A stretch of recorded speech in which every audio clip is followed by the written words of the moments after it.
sudah mau. Katanya jangan dimulai sebelum.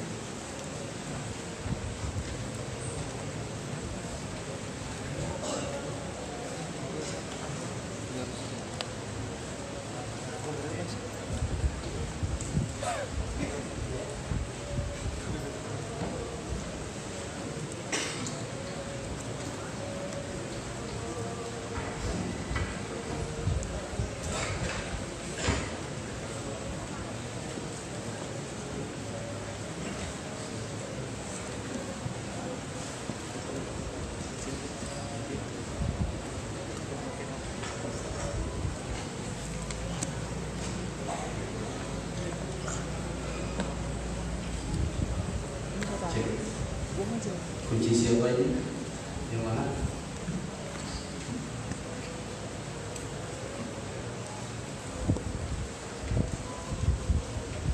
Yang mana?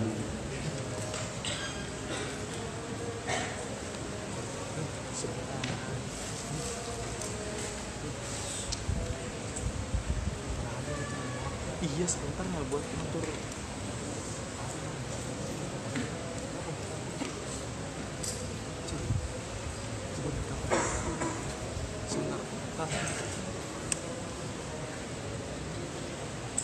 Bismillahirrahmanirrahim. Assalamualaikum warahmatullahi wabarakatuh. Alhamdulillahi rabbil alamin. Hamdan yuwafi ni'amahu wa yukafi mazidah kama yuhibbu rabbuna wa yardah. Wa asyhadu an la ilaha illallah wahdahu la syarika lah wa asyhadu anna Muhammadan 'abduhu wa rasuluhu la nabiyya ba'dah. Pada kesempatan malam hari ini insyaallah kita akan kembali melanjutkan pembahasan mulia dengan manhaj salaf, dan sekarang kita akan masuk ke kaidah ke-7 di dalam dakwah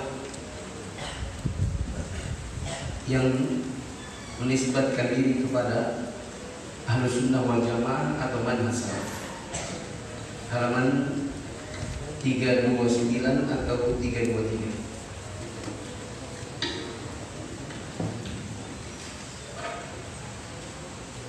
Berkata penulis, yang ketujuh, menuntut ilmu syar'i. Salah satu prinsip dakwah salafiyah yang terpenting ialah memberikan perhatian terhadap menuntut ilmu syar'i dan mengajarkannya, karena hal itu merupakan salah satu kewajiban syariat dan asas dalam dakwah.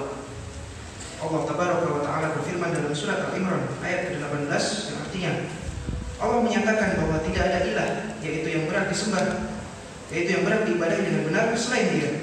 Demikian pula para malaikat dan orang berilmu yang menegakkan keadilan. Tidak ada ilah yang berhak diibadahi dengan benar melainkan Dia yang Maha Perkasa, Maha Bijaksana.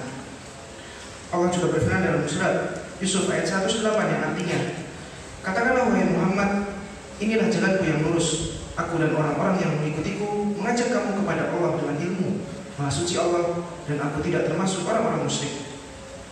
Allah berfirman dalam surat An-Nahl ayat 43 yang artinya, maka tanyakanlah kepada orang yang berilmu jika kamu tidak mengetahui. Syekh Abdurrahman bin Nasir As-Sa'di rahimahullah berkata, keumuman ayat ini di dalamnya terdapat pujian terhadap ahlul ilmi, yaitu ulama, dan ilmu yang paling tinggi ialah ilmu tentang kitab Allah yang difirmankan Allah kepada Rasulnya. Allah Tabaraka wa Ta'ala juga berfirman dalam surat Muhammad ayat 19 yang artinya, maka ketahuilah dan ilmuilah bahwa tidak ada ilah yang berhak diibadahi dengan benar selain Allah, dan mohonkanlah ampunan atas dosamu. Allah Tabaraka wa Ta'ala juga berfirman dalam surat Fatir ayat 28, di antara hamba-hamba Allah yang takut kepadanya hanyalah para ulama. Imam Ibnu Katsir rahimahullah mengatakan, maksudnya sesungguhnya orang-orang yang takut kepadanya dengan sebenar-benarnya adalah para ulama yang mengenalnya. Karena setiap kali pengetahuan tentang Allah yang Maha Agung dan Maha Mengetahui serta yang memiliki sifat-sifat yang sempurna dengan nama-namanya yang indah semakin sempurna serta lebih lengkap, maka setiap kali itu pula rasa takut itu semakin besar dan semakin banyak. Rasulullah SAW bersabda, menuntut ilmu itu wajib atas setiap muslim. Adapun ilmu yang dimaksud adalah ilmu syar'i, yaitu ilmu yang diturunkan oleh Allah Ta'ala kepada Rasulnya berupa keterangan dan petunjuk. Maka ilmu yang di dalamnya terkandung pujian dan sanjungan adalah ilmu wahyu, yaitu ilmu yang diturunkan oleh Allah saja. Imam Al-Auza'i, beliau wafat tahun 157 Hijriah, rahimahullah mengatakan, ilmu adalah apa yang berasal dari para sahabat Nabi SAW, Adapun yang datang bukan dari seorang dari mereka, maka itu bukan ilmu.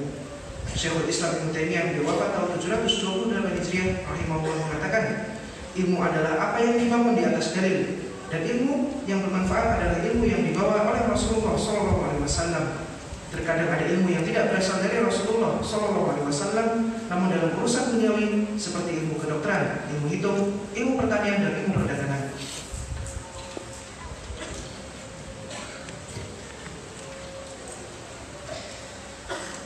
Kalau ingin tahu dakwah sunnah yang sesungguhnya, karena kita di zaman ini hidup di zaman yang dakwah sunnah dengan yang non sunnah itu jadi samar-samar. Karena sebagian orang yang tidak berdakwah sunnah casingnya sama, mirip, berjenggot juga, celana cingkrang juga. Tapi ada salah satu di antara sekian banyak pembedanya adalah kalau di dalam dakwah sunnah antum bisa lihat bahwa di dalamnya antum akan ditekankan untuk betul-betul belajar ilmu. Tidak seperti dakwah-dakwah yang lainnya yang para dai-nya menekankan untuk beramal terlebih dahulu meskipun tanpa ilmu. Maka kita lihat di antara mereka ada yang berdakwah dengan kejahilan tanpa mengerti dalil. Itu kalau ikut dakwah sunnah atau dakwah salaf, salah satu ciri khasnya adalah betul-betul disuruh belajar. Makanya ngaji itu ngaji kita. Masing-masing pegang buku, disuruh untuk mencatat, bawa pena, disuruh untuk menyandarkan amal pakai dalil. Maka kalau dalam perdebatan antara yang sunnah dengan yang tidak sunnah, salah satu yang mencolok adalah berdebat antara dalil lawan hawa nafsu atau akal pikiran semata.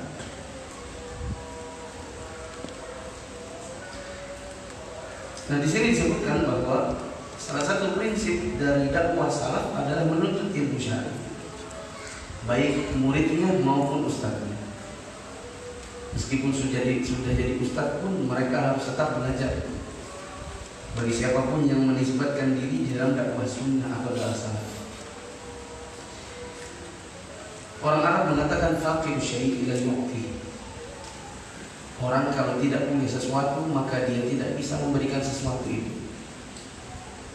Kalau seseorang tidak punya uang maka dia tidak bisa ngasih uang. Kalau seseorang tak punya ilmu maka tidak bisa dakwah. Karena dakwah itu menyebarkan ilmu.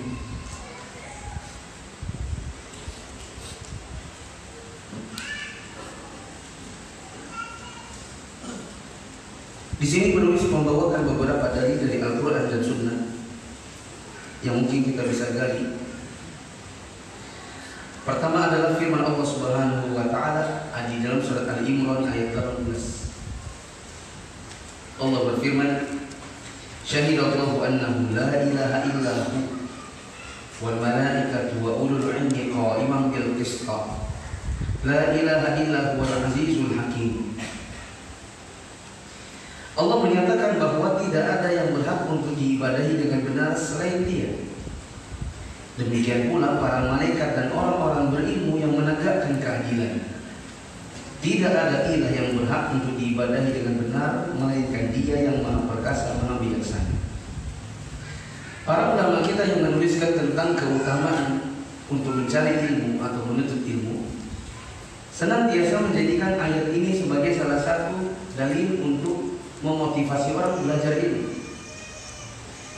Dengan istidlal mereka, kalau kita lihat di sini Allah menyatakan atau Allah bersaksi, syahidah. Siapa yang syahidah? Allah. Kemudian diikuti dengan wal malaikat wal ulul ilmi.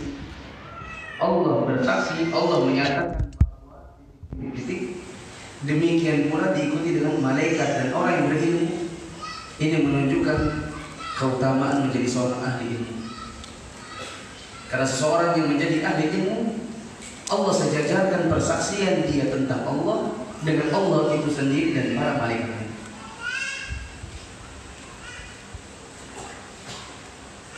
Kemudian di surat Yusuf ayat 108 Allah berfirman, Qul hadhihi sabili ad'u ila Allahi 'ala basiratin ana wa man ittaba'ani wa subhanallahi wa ma ana minal musyrikin. Katakanlah wahai Muhammad, inilah jalanku yang lurus, aku dan orang-orang yang mengikutiku, yang mengajak kamu kepada Allah dengan ilmu. Maha suci Allah dan aku tidak termasuk orang-orang yang musyrik. Kata para ulama kita dari kalangan ahli tafsir dan para ulama yang menuliskan tentang keutamaan menjadi penuntut ilmu, salah satu yang sering dibawakan darinya adalah firman Allah ini. Di mana sisi keutamaan penuntut ilmunya? Dari sisi perkataan Nabi yang disuruh oleh Allah, dikutip oleh Allah, ya, yaitu ad'u ila Allahi 'ala basirah, yaitu aku mendakwahkan kepada Allah, maksudnya aku mengajak orang untuk kembali kepada Allah 'ala basirah, dengan ilmu. Ketemu nggak? Berarti yang perlu distabiloi atau digaris bawah itu ada kata-kata 'ala basirah, yaitu dengan ilmu.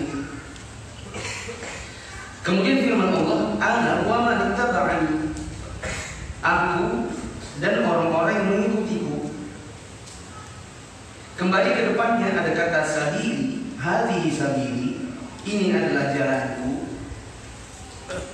Maka kalau kita ringkas bahwa jalannya Nabi dan Rasul serta orang-orang yang mengikuti beliau dengan baik adalah senantiasa mendakwakan agama ini dengan apa? Dengan ilmu. Maka bukanlah jalan dakwah yang benar manakala dakwah itu dibangun tidak di atas ilmu, dan bukanlah dakwah yang antum boleh ikuti dan jangan diambil ilmunya pada yang mereka berdakwah tapi tidak mengedepankan ilmu. Siapa yang mau mengatakan jalan saya adalah jalannya Nabi dan Rasul beserta orang-orang yang mengikuti mereka dengan baik dari kalangan para sahabat, tabi'in dan tabi'ut tabi'in, maka kalau mau dakwah belajar dulu. Karena kalau tidak belajar terlebih dahulu langsung dakwah, biasanya nanti yang disebarkan adalah kebohongan, kadang kedustaan atas nama Allah dan Rasulnya. Saya beri contoh. Sebagian artis tobat dari artis tiba-tiba dakwah. Kadang-kadang belum belajar bahasa Arab, tapi mungkin karena terbiasa, misalnya artis sinetron terbiasa untuk menghafal teks dan terbiasa untuk bicara lancar, karena kalau tidak lancar kan di-cut. Nah, keterbiasaan untuk bicara lancar di depan kamera, di depan orang-orang ini kemudian ditumpahkan ke dalam dunia dakwah. Bisa dengan mencari sebagian teks-teks teks-teks ceramah atau khutbah, lalu kemudian naik di atas mimbar dan mulai berceramah. Kok ternyata asik ya? Lagi, coba lagi. Lama-lama keterusan mantan artis jadi apa? Jadi ustaz. Yang kadang-kadang dia tidak bisa untuk totalitas meninggalkan keartisannya. Misalnya keartisannya zaman dulu adalah gitaris, maka sambil dakwah sambil bergitaran. Jadilah satria bergitar.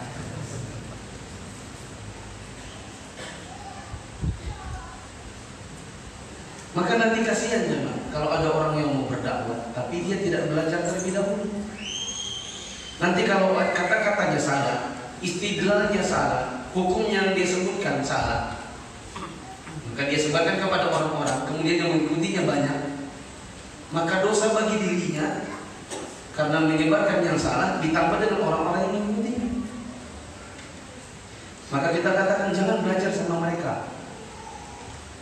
Dari yang pentolan-pentolannya adalah dimulai dari dunia keartisan dan diketahui baru tobat belum lama tiba-tiba jadi ganda.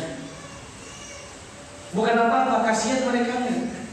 Kalau kita ikuti nanti orang ibarat kalau sudah terkenal itu seperti burung. Kalau sudah di atas terbang susah untuk turun kembali. Nanti kalau sudah terkenal, sudah terlanjur dicap sebagai dai, untuk merendahkan diri kembali susah. Makanya waktu di kajian Hilya Talibin ini, saya pernah contohkan. Saya contohkan berdasarkan yang ditulis oleh penulis ini, bahwa kalau kita sudah jadi pemimpin, biasanya sulit untuk belajar. Kenapa sulit untuk belajar? Karena satu, nggak ada waktu, dua, malu. Ya. Maka nggak ada waktu buat presiden untuk belajar TOEFL lagi. Meskipun anggaplah bahasa Inggrisnya kurang.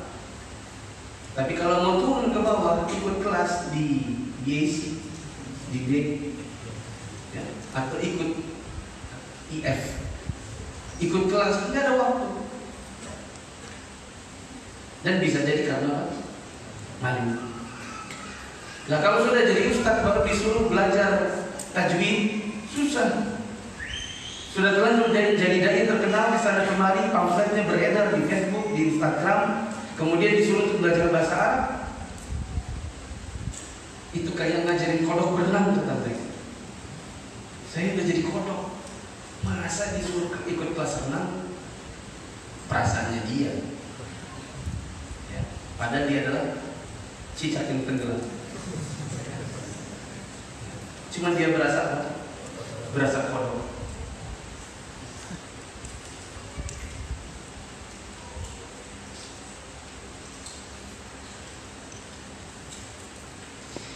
Kemudian firman Allah Subhanahu wa taala di surat An-Nahl ayat 43, "Fas'alu ahla dzikri in kuntum la ta'lamun."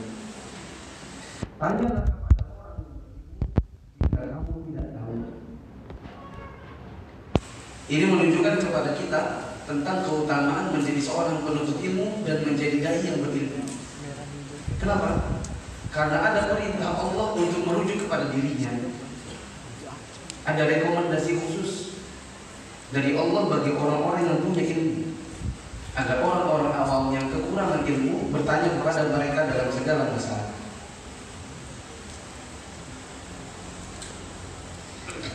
Syekh Abdurrahman bin Nasir As-Sa'di tadi disebutkan menyatakan bahwa keumuman ayat ini di dalamnya terdapat pujian bagi ahli ilmu, dan ilmu yang paling tinggi adalah tentang kitabullah yang difirmankan oleh Allah kepada Rasulnya. Di dalam ayat ini ada pujian oleh Allah bagi orang-orang untuk pujian oleh Allah untuk para penuntut ilmu dan orang-orang yang berilmu. Contoh simpel, misalnya gini, kita sekolah, kemudian kita bertanya kepada bu, kakak kelas yang saya bisa tanya-tanya ini tuh siapa sih bu? Maka ibu gurunya bilang, coba kamu datangin Mas An, itu pintar, kamu bisa dapat banyak bahan darinya, kamu belajar darinya. Ini menunjukkan pujian secara tidak langsung maupun langsung dari guru kepada siapa? Kepada nama yang direkomendasikan. Nah, Allah merekomendasikan di dalam firman-Nya tadi, kalau kau tidak tahu, tanya siapa? Tanya orang yang berilmu. Ini berarti Allah merekomendasikan mereka. Maka dan tidak bisa menjadi orang yang menjadi ahli ilmu kecuali dengan cara belajar terlebih dahulu.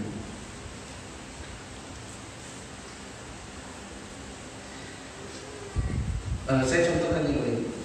Di sini tadi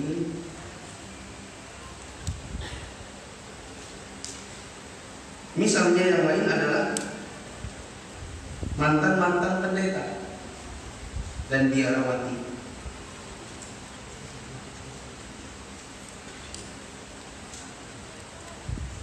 Saya katakan jamaah yang dirahmati Allah, kalau ada orang baru masuk Islam maka jangan disuruh ceramah. Maka stop mulai dari sekarang. Seruan saya kepada siapapun yang mendengar, dengan jangan lagi ada istilah dalam dakwah ini dibawakan oleh Ustadz Mu'allaf.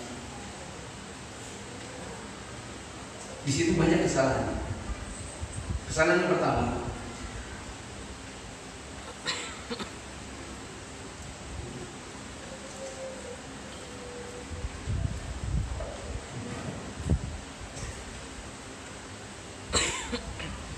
Kesalahan yang pertama, mu'allaf itu artinya seseorang yang ingin dilembutkan hatinya, seseorang yang ingin ditaklukkan hatinya, atau seseorang yang goyah lalu kemudian mau dikuatkan. Itu namanya apa? Mu'allaf. Contohnya, ada orang baru masuk Islam, teman kita, kemudian dia goyah karena dia dapat tekanan-tekanan dari keluarganya. Keluarganya bilang, kamu keluar dari rumah sini, jangan kembali lagi. Atau mulai hari ini kita keluarkan dari kakak, kita coret dari surat wasiat. Atau teman antum kuliah, dia sedih. Kalau antum tanya kenapa antum kok saya lihat murung, dia bilang sebenarnya saya baru masuk Islam dan bapak-bapak saya bilang jangan minta uang kuliah lagi sama saya. Contoh yang lain misalnya ada orang belum masuk Islam, tapi saya tanya-tanya, sering nanya-nanya, kalau sholat itu enak gak sih? Kalau jadi orang Islam tuh enak gak sih? Kalau sunat itu sakit gak? Karena dia tahu kalau habis masuk Islam harus apa? Sunat. Nanti gimana ya? Kalau berjilbab itu gimana? Dia sering tanya. Kita tanya, kamu kenapa mau masuk Islam? Saya kepengen, cuman saya masih ragu. Berarti ingin ditaklukkan hatinya. Itu namanya apa tadi? Mu'allaf. Contoh yang lain misalnya ada preman. Preman ini suka mengganggu. Kemudian ingin kita taklukkan hatinya dengan cara kita dekati, kita sering beri makanan, kita beri dia zakat. Ini namanya mu'allaf. Orang yang ingin ditaklukkan hatinya, ingin ditegakkan atau ingin dilembutkan. Lah kalau sudah jadi ustaz, apa pantas untuk dikatakan mu'allaf? Dari sisi mana dia mau ditaklukkan? Ustaz mu'allaf. Kenapa dia nama mu'allaf? Iya, karena dia baru masuk Islam. Anda keliru. Orang baru masuk Islam, kalau langsung ceramah itu namanya sudah bukan mu'allaf. Kenapa? Karena hati sudah mantap. Saking mantapnya ceramah. Dia tidak. Nah, terus bagaimana mau dinamakan Ustaz mu'allaf? Dari sisi istilah saja sudah salah. Ustaz. Kesalahan yang kedua adalah Ustaz yang aslinya pendeta atau aslinya biarawati, kemudian jadi ustaz. Kalau mereka tidak belajar terlebih dahulu, nanti mereka akan beristidlal dengan Injil. Maka nanti di dalam masjid bisa jadi yang dibacakan adalah Injil yang mencocoki Islamnya misalnya. Ya karena di dalam Matius berapa, Markus apa, saya tidak hafal begitu.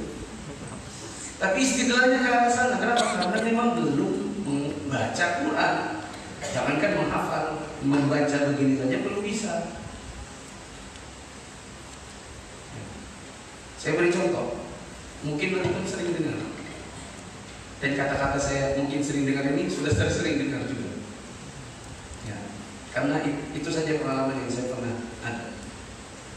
Waktu awal Namirah dibangun Masjid Namirah, sekitar tahun 2009 saya i'tikaf di sana.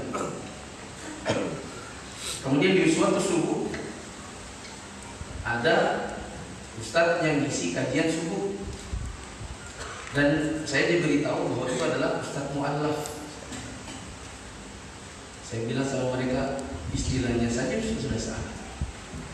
Nggak ada ustaz mu'allaf. Mu'allaf itu goyah-goyah. Kalau sudah jadi ustaz itu namanya bukan mu'allaf lagi. Ya, kemudian dia ceramah, kemudian memperkenalkan diri terlebih dahulu. Dia mengatakan dulu nama saya semacam-macam itu, Petrus, Markus, Saturnus, Uranus, semacam-macam itu. Kemudian dia mengatakan, adapun sekarang nama saya adalah Ali. Kenapa saya namakan diri saya Ali? Karena di dalam Islam itu ada dua Ali yang berjasa. Ali yang pertama adalah yang pernah menggantikan Nabi di atas tempat tidurnya ketika akan dibunuh oleh orang kafir. Dan Ali yang kedua itu adalah yang menjadi menantunya Nabi. Padahal itu juga Ali yang itu juga Yang waktu kecilnya menggantikan Nabi di atas tempat tidurnya, waktu dewasa menikahi siapa? Anaknya Nabi jadi menantunya. Saya bilang, ya, ini sudah yang aku bilang. Ada orang jahil belum ngerti apa-apa, dia sudah ceramah jadinya begini. Kemudian membawakan cerita-cerita di Madinah ada begini begitu, yang saya ketahui enggak seperti itu. Ada seorang ustaz dan juga tidak usah sebut nama, karena terkenal. Ada pun yang tadi tidak terkenal. Ustaz yang terkenal di Jakarta pernah menulis waktu awal-awal dia jadi ustaz sekitar tahun 2004. Saya pernah lihat bukunya di salah satu pameran di Yogyakarta. Beliau menuliskan bahwa keyakinan Nabi Isa akan turun di akhir zaman itu harus dihapus dari akidah umat Islam, karena itu akan membenarkan umat Nasrani. Padahal tidak seperti itu.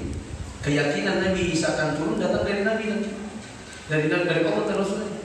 Kita cukup beriman. Bagaimana menghapuskan keyakinan yang justru datang dari siapa? Allah dan Rasulnya. Adapun katanya itu nanti bisa membenarkan keyakinan umat Nasrani, kita jawab salah. Nabi Isa turun sebagai Nabi, sedangkan kalian turun sebagai penghapus dosa-dosa, dan kalian meyakini dia sebagai anak Tuhan. Kami tidak pernah meninggikan Nabi Isa kecuali sebatas bahwa dia adalah Nabi dan Rasul.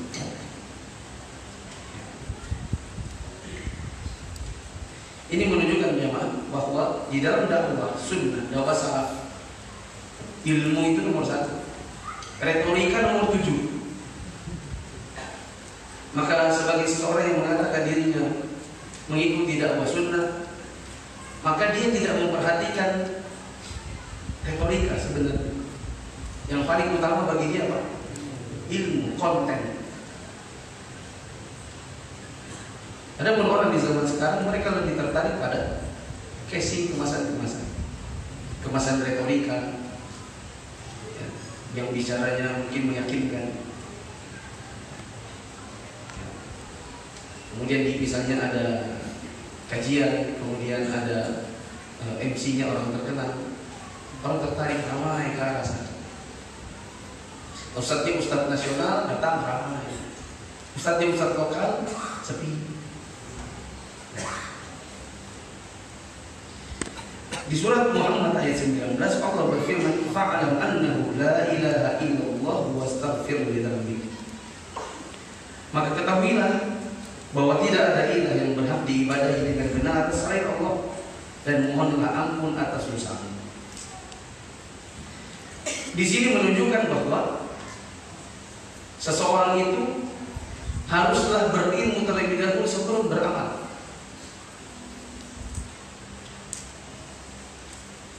Untuk antum yang badannya lebih kecil dari saya, khusus yang badannya lebih kecil dari saya, ini ada koko, baju koko baru. Yang bisa jawab, angkat tangan, nanti saya melihat ya. Dari mana ayat ini menjadi dalil ilmu dulu baru beramal?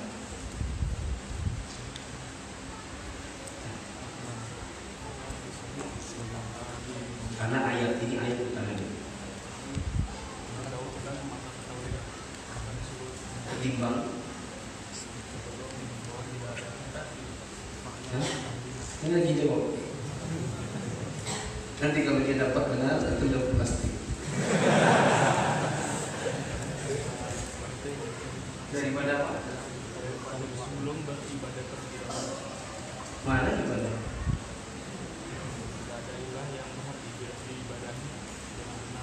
Salah. Sayangnya salah.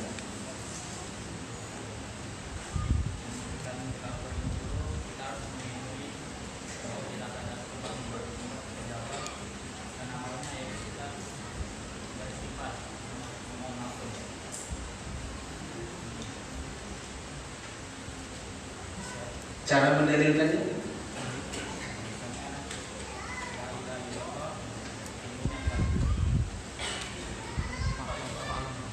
kurang sedikit lagi. Ayo masih masih ada kesempatan. Nanti kalau ternyata nggak ada berarti ada yang dapat, karena jawaban antum lebih pas daripada Lisa. Ada? Ya.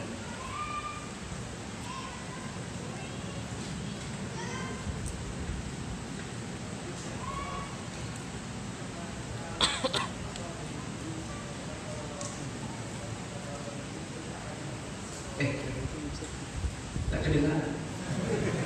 Terus badan antum lebih besar dari saya. Kita kalau tinggi-tinggi antum lebih tinggi. Yang lain? Antum apa lagi? Lebih tinggi lagi. Ya.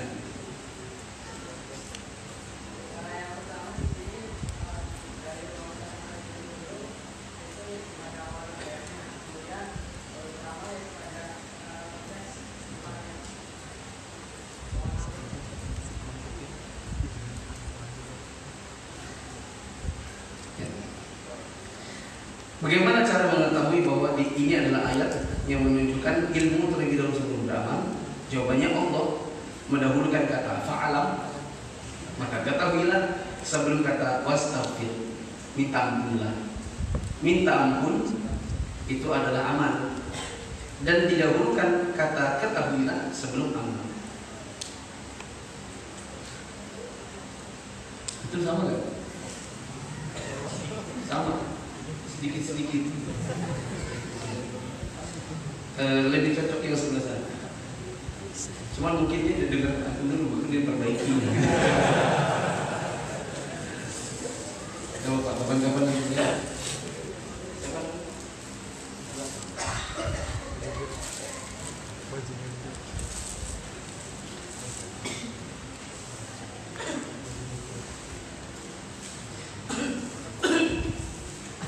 Allah juga berfirman di surat Fatir ayat 28, "Innama yakhsyallaha min ibadihi ulama." Di antara hamba-hamba Allah yang takut kepadanya hanyalah para ulama. Ini menunjukkan kepada kita bahwa dengan seseorang berilmu maka dia akan takut kepada Allah. Dan sebagaimana disebutkan oleh para ulama kita, laisa al-'ilmu bikathrati's sanad. Bukanlah seseorang yang dikatakan berilmu yang menghafal banyak riwayat, tetapi walakinnal 'ilma bi khasyyatillah. Tapi yang namanya seseorang yang takut kepada, yang berilmu itu adalah yang takut kepada Allah.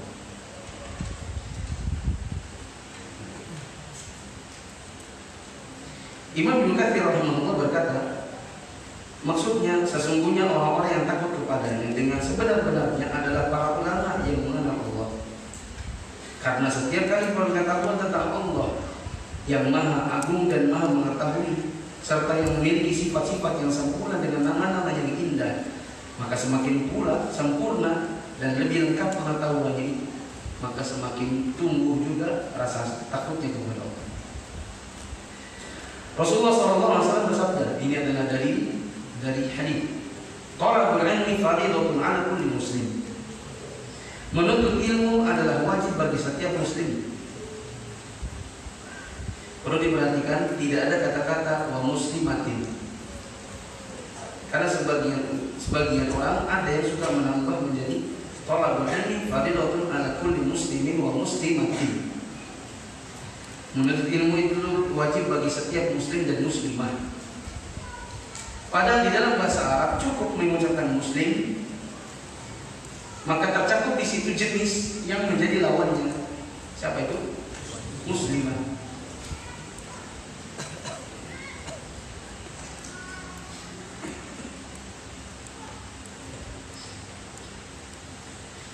Adapun ilmu yang dimaksud di sini jemaah,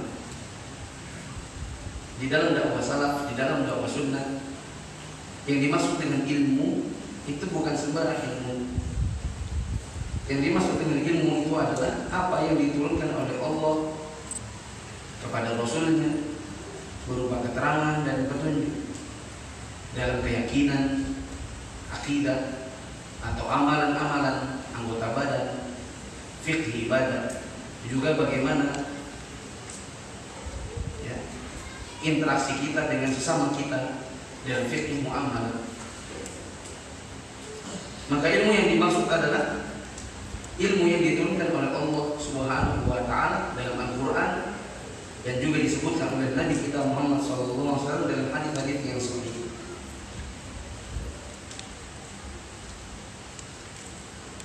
Saya teringat waktu saya pertama kali ngisi daurah di Palangkaraya.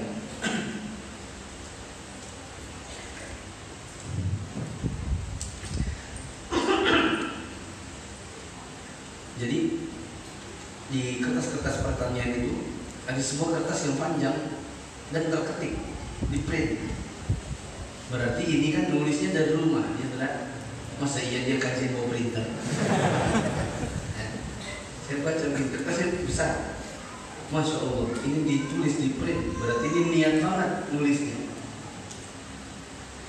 Di situ tulisannya adalah intinya mengkritik tulisan salah seorang ustaz kita, yaitu Ustaz Ami Nurbais, mengkritik tulisan beliau di Konsultasi Syariah yang inti ujungnya adalah bukankah Allah itu maha adil? Bila Allah itu maha adil, maka tidak boleh kita mengatakan bahwa bahasa Arab itu lebih utama daripada bahasa yang bukan bahasa Arab. Itu kata penangannya. Saya bilang gini, maaf saya malas untuk menjawab pertanyaan ini karena terlalu panjang ceritanya. Kemudian yang bertanya, yang meng-print itu, dia bertanya, Ustaz, saya bikin itu panjang-panjang, tolong dijawab. Itu saya lihat bapak-bapak kira-kira umur 60. Saya lihat ke sebelah sana, karena tempatnya ada waktu itu di sebelah sana. Ya, gimana Pak? Tolong dijawab. Tolong, saya butuh jawabannya. Oke, saya jawab. Allah Maha Adil, Allah yang ngomong, dan kita yakin itu semua. Allah ciptakan bahasa Arab lebih utama, lebih unggul daripada bahasa yang selainnya, itu kenyataannya. Bukankah banyak dalam kata-kata di dalam bahasa Indonesia itu mengadopsi bahasa Arab? Atau tidak? Bukankah bahasa Indonesia itu banyak mengadopsi bahasa asing yang menunjukkan bahasa kita memang bahasa miskin? Apakah yang namanya adil itu harus setara? Tidak. Ya. Apakah yang namanya adil itu harus semuanya kaya? Jawabannya tidak. Kita diciptakan oleh Allah, ada yang kaya, ada yang miskin, atau tidak? Apakah Allah tidak adil? Jawabannya tetap adil. Nah sekarang ke bahasa, maka bahasa pada kenyataannya bahasa Indonesia itu bahasa miskin. Anda dapat kata administrasi dari mana? Hah? Bahasa kursi dapat dari mana? Kalam, firasat, filsafat, sosial, kultur, perspektif. Itu semua dapat dari mana? Dari bahasa asing, menunjukkan bahwa bahasa kita memang bahasa yang miskin. Allah Maha Adil, itu keyakinan saya, bahwa bahasa Arab itu unggul, itu pun keyakinan saya. Buktinya, bila kita menggunakan bahasa Indonesia, saya mau pergi ke pasar bersama teman saya yang berpakaian warna hijau dan seterusnya. Itu kalau kita pakai bahasa Indonesia bisa banyak kata, dalam bahasa Arab mungkin sedikit saja. Contoh, saya sudah makan. Berapa kata? 3. Dalam bahasa Arab cukup satu. Akal. Selesai. Katakanlah wahai saudaraku laki-laki. Hanya ngomong. Dalam bahasa Arab apa? Qul. Karena kalau katakanlah wahai saudaraku yang perempuan, maka dalam bahasa Arab adalah quli. Selesai. Memang bahasa Arab itu kaya, hanya dengan sedikit banyak maknanya. Makanya Nabi SAW itu punya perkataan jawab yang kalim. Kalimat beliau itu dikit tapi maknanya banyak. Kalau digali membuncah faedahnya. Gitu Pak. Nah, terus beliau mengatakan, tapi bukan begitu, gini, saya ini doktor dalam bidang bahasa. Itu panggil kamu. Saya dokter bidang bahasa. Ya, saya dokter begini. Dan akhirnya karena tua, maka saya bilang, jadi dengan banyak berdebat, soalnya itu kenyataannya. Ya. Dan ini masjid, dalam masjid yang diakui sebagai ilmu adalah apa yang datang dari Allah dan Rasul. Apa yang datang di dunia bahasa itu ada di dunia kampus, bukan di masjid. Kalau Anda mau berdebat dengan saya, maka debat dengan ini, dia tidak. Pakai ilmu yang mana? Al-Quran dan Sunnah. Kita nggak bakal ketemu kalau saya pakai Al-Quran dan Sunnah, terus antum lawan dengan masalah yang lain. Kayak saya gimana ya?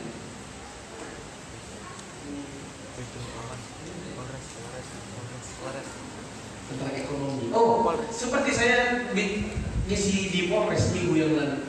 Minggu yang lalu atau 2 minggu yang lalu? 2 minggu yang lalu. Saya ngisi di Polres 2 minggu yang lalu, hari Kamis. Saya bicara tentang model-model ghoror di Indonesia. Ya.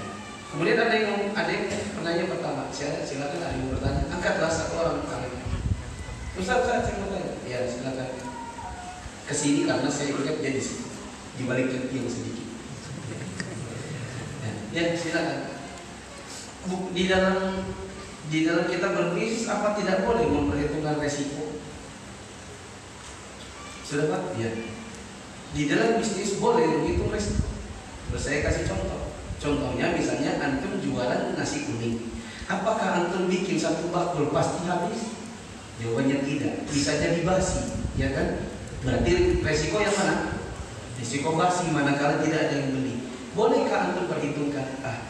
Kalau modal kan modalnya 5.000. Terus biaya saya tenaga kan jadinya 7.000. Biaya ini kan jadinya 8.000. Terus jadi 10.000. Tak tambahin 1.000 untuk mengganti, siapa tahu ada yang tak laku. Antum naikkan jadi 13.000. Memasukkan unsur biaya resiko boleh, nggak masalah. Tapi menjual resiko nggak boleh. Emang maksud saya bermain dengan model asuransi. Waktu itu yang saya bicarakan adalah asuransi. Ya. Misalnya Anda membayar premi 10.000, tapi sampai mati rupanya Anda juga nggak sakit-sakit. Jadi itu asuransi kesehatan nggak pernah terpakai. Saya lagi menjawab, dia ngomong sendiri. Ya. Setelah saya selesai, nanya lagi, Ustaz, gini. Gini Ustaz, tapi kan begini. Saya tanya balik. Pak, mohon berikan contoh. Karena pertanyaan Bapak global, resiko yang mana? Coba berikan contohnya. Misalnya itu proyek yang mana? Proyek tender yang mana? Tender yang mana? Terus saya bilang, karena tender bangunan nggak sama dengan tender alat tulis. Itu tidak? Yang mana? Ada jadi. Dalam hati saya itu untung pintar. Kenapa dia pintar? Saya bilang pintar karena dia berhenti. Kalau dia bodoh dia lanjutkan. Dia akan lanjutkan pertanyaan dan akan semakin kelihatan bodohnya. Untungnya dia pintar dan sudah aja. Selesai. Maka saya pun berhenti. Karena kajian terbatas. Saya nggak mau mulai hanya satu. Tapi seandainya ditanya lagi, kita kejar lagi dengan pertanyaan. Ketahuan ada orang yang bukan mau menuntut ilmu. Karena kalau menuntut ilmu gitu, Ustaz saya mau tanya apa hukumnya. Terus dia dengar, gitu. Ustaz kalau ini gimana? Itu kalau mau menuntut ilmu. Tapi kalau ini gimana? Oh kalau ini gimana? Loh kalau ini? Oh sudah. Setelah itu, setelah selesai langsung berbalik, hadap belakang di dinding nelfon. Oh iya,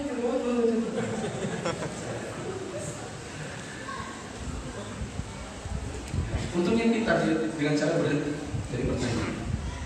Kalau mau dilanjutkan maka selesai jamaah dengan perkataan, saya ini di masjid duduk di sini untuk belajar ilmu agama. Yang namanya ilmu adalah perkataan Allah dan Rasul. Bila saya berikan kepada Anda haramnya asuransi dengan dalil dari Al-Quran dan Sunnah, maka Anda silakan jawab saya dengan catatan, jangan jawab saya dengan ilmu ekonomi. Jawab saya dengan apa? Al-Quran dan Sunnah. Kalau kita bicara dalam konteks ilmu agama. Beda kalau kita ada di ruang lingkup kuliah fakultas ekonomi. Terus saya berikan Anda dalil, maka Anda berkuasa di kelas itu. Paham? Seperti pernah juga waktu saya PNS dahulu, waktu LPJ, latihan prajabatan. Kemudian berdiskusi antara para PNS ini, calon PNS, karena masih 80% dan selesai PJ akan diangkat jadi 100%. Kemudian ada yang mulai berbicara soal proyek-proyek, bagaimana hukum PNS terima duit proyek. Ada yang bicara dengan nafsunya, itu boleh, yang penting ikhlas. Ada yang bicara dengan. Kemudian saya mengatakan, saya boleh bicara. Kalau Anda bicaranya dalam konteks ilmu umum, Anda boleh silakan dulu. Tapi ketika tadi ada yang bicara soal agama, maka itu ranah saya. Saya katakan hukumnya haram. Ya. Mohon maaf kepada yang Kristen, kepada yang Hindu, karena saya ingat ada satu yang Hindu, ada beberapa yang Islam. Mohon maaf untuk yang Kristen dan yang Hindu, karena kami saya bicara dalam ranah agama Islam, karena ada yang Islam tadi bicara atas nama Islam. Saya katakan dalam Islam hukumnya haram. Karena Nabi SAW mengatakan hadayu iman ghulul. Apabila ada pegawai yang sudah diberikan sejumlah uang sebagai bayaran gaji, lalu kemudian dia punya klien atau punya orang yang dia layani, kemudian dia terima uang lagi dari yang dia layani itu, maka itu adalah pengkhianatan, kata Nabi. Silakan kalau yang mendengar. Selesai, tidak ada yang bisa jawab. Maka jamaah dan mati Allah, bila kita mau konteks bicara agama, hanya keluar dengan Al-Quran dan Sunnah. Bila antum lagi bicara dalam Al-Quran, bicara masalah agama, tidak keluar dari Al-Quran dan Sunnahnya, maka ilmu antum tidak akan terpakai. Bahasa tegasnya tidak laku. Setiap dakwah yang tidak dibangun di atas Al-Quran Sunnah tidak laku. Makanya banyak dai-dai yang senior di zaman sekarang, mereka sudah tidak terpakai di masjid-masjid. Alasannya karena jualan dakwahnya nggak laku. Kenapa tidak laku? Karena orang ketika duduk mencoba untuk mencari ilmu nggak dapat. Dapatnya pendapat, bukan dalil. Sementara agama ini dalil atau pendapat? Dalil. Dan yang boleh berpendapat hanya yang kalangan ahli. Itu pun pada masalah yang belum diketahui nas. Seperti masalah-masalah kontemporer, muamalah kontemporer, benda-benda kontemporer, apa hukum konsumsi yang menggunakannya.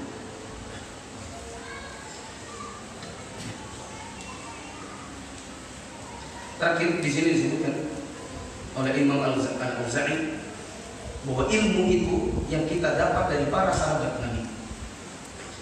Maksudnya adalah yang mereka pahami dari Al-Quran dan Sunnah yang pernah diajarkan Nabi. Maka jamaah yang dirahmati Allah, apabila ada Al-Quran dan Sunnah, kemudian ada dua tafsirnya, satu tafsiran para sahabat dilawan dengan tafsiran orang di zaman sekarang, maka buanglah tafsiran orang di zaman sekarang. Karena mereka tidak lebih pintar dari para sahabat tadi. Ya atau tidak? Logika yang sangat mudah. Antum ketemu saya,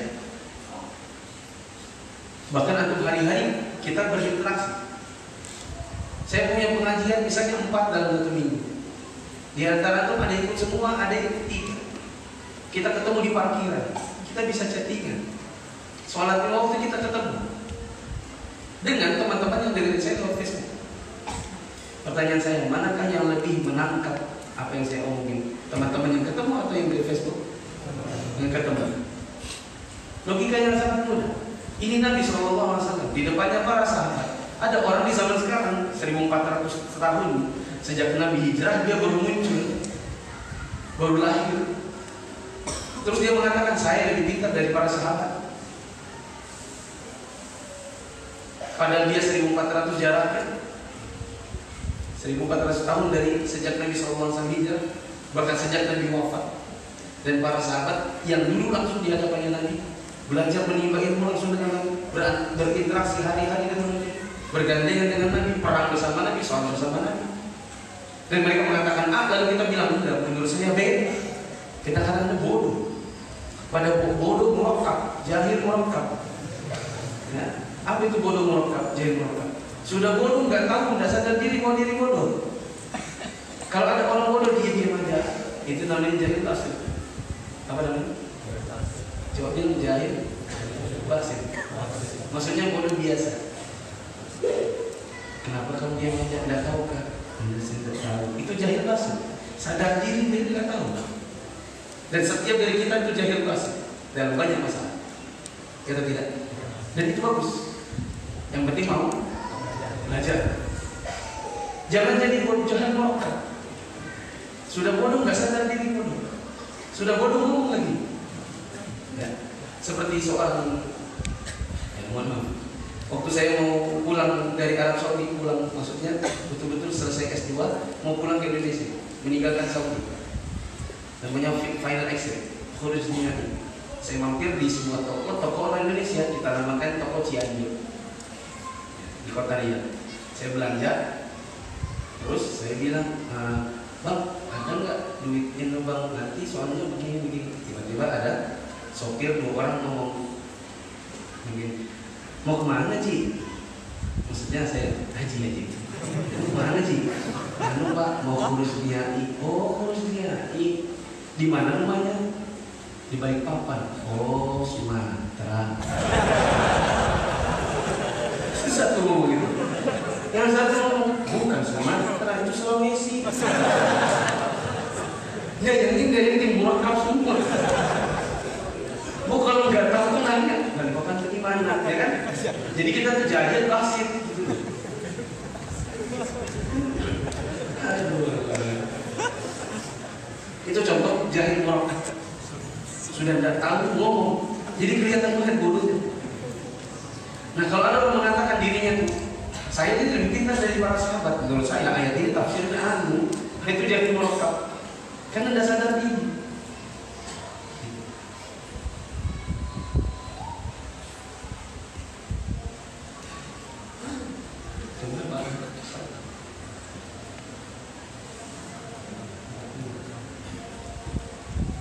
Syekhul Islam Ibnu Taimiyah rahimahullah berkata, ilmu adalah yang dibangun di atas dalil. Dan ilmu yang bermanfaat adalah ilmu yang dibawa oleh Rasulullah SAW. Terkadang ada ilmu yang tidak berasal dari Rasulullah SAW, tapi dalam urusan duniawi seperti ilmu kedokteran, ilmu hitung, ilmu pertanian, ilmu perdagangan.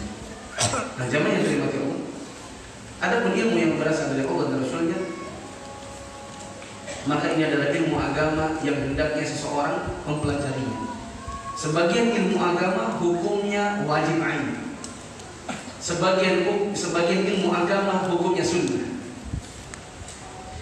Adapun ilmu hitung, ilmu pertanian, ilmu kedokteran itu hukumnya fardhu kifayah.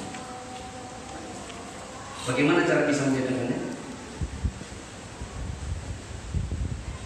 Mungkin ringkas.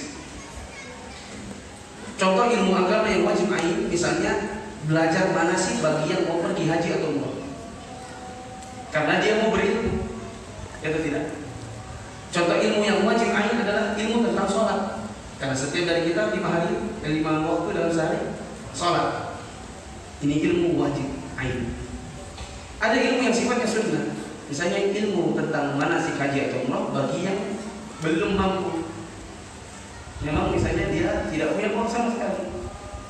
Terus ada ilmu tentang manasik, maka dia tidak wajib mempelajari. Mempelajari hukumnya sunnah. Ada pun ilmu kedokteran, ilmu pertanian, perdagangan, ini adalah fardhu kifayah. Hendaknya dari seluruh kaum muslimin harus ada yang mempelajari, harus ada yang menguasainya, supaya kaum muslimin yang lain bisa mendapatkan manfaat. Kita bayangkan kalau semuanya masuk pesantren, tidak ada yang belajar elektro, tidak ada yang kerja di PLN. Kalau mati lampu siapa yang baik? Tidak ada sama sekali yang belajar tentang pemerintahan, maka kita bisa dijajah. Tidak ada yang belajar tentang ilmu persenjataan, pertahanan. Kalau kita diserang kita bingung. Jadi ilmu-ilmu dunia seperti ilmu kedokteran, ilmu perdagangan dan lain-lain ini hukumnya fardhu kifayah. Harus ada dari kaum muslimin yang mempelajari. Tapi jangan juga semuanya. Wallahu a'lam bishawab. Azan dulu.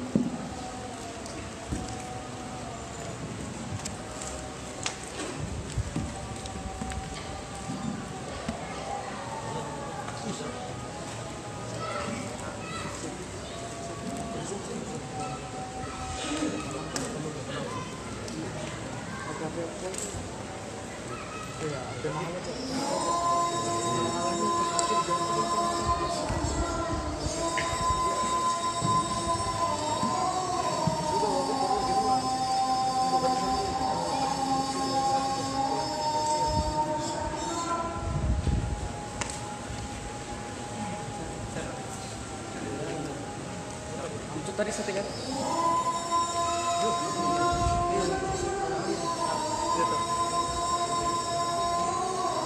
Jadi kayak apa?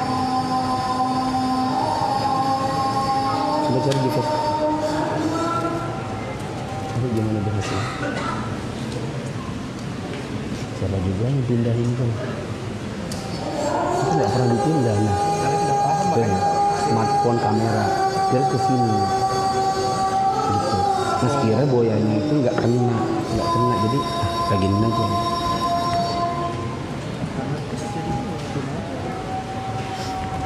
Coba dicari.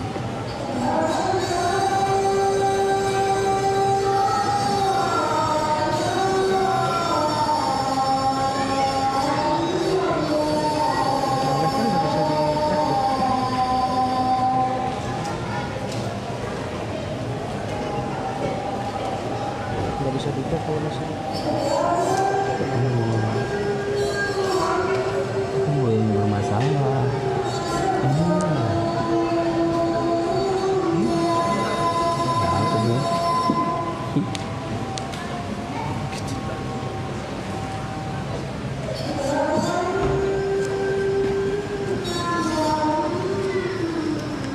Berapa persen? Berapa? Ganti aja. Ganti ya. Hah? Sini.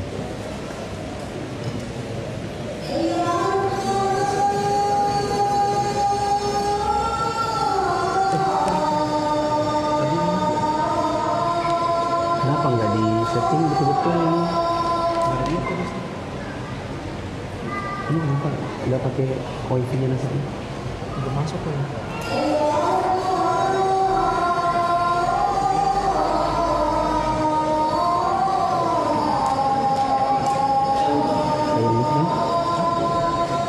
Cahaya ini tuh kan? Kalau belum berubah ya.